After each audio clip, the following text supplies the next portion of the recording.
Policía arresta con el un tomado persona después de hacer venta con el 18-38 calibre revólver al inaluyahan anoche. Personal del Pasunanca Compact que arresta con si Rinaldo Salcedo y Abragan, 54 años, residente de Hilltop, Luyahan, Barangay de Pasunanca. Él hacer venta con el 18 revólver 2 veces alina su casa mga alas 9 pasada del noche.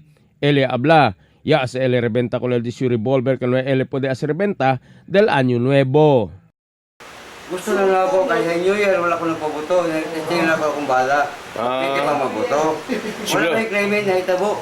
Real to yung pusil, di mo buto, Smith & Wesson to, US to yung Lugay na, how many years akong bala, wala ko pabuto. Gitestingan na ni mo. Oo, kitistingan lang. No, nakita may reklamo. Mga pamilya na ako. Pulisya kumpiska na su posisyon el Smith & Wesson revolver y 4 mga bala y 2 vacío. Y en turnover con el investigador del caso y con el sospechado. Y al lleva na Crime Laboratory 9 para pintes. El sospechado ya palya presenta con el 18 licencia del mencionado revolver. Emil Tuban, Dateline Zamboanga.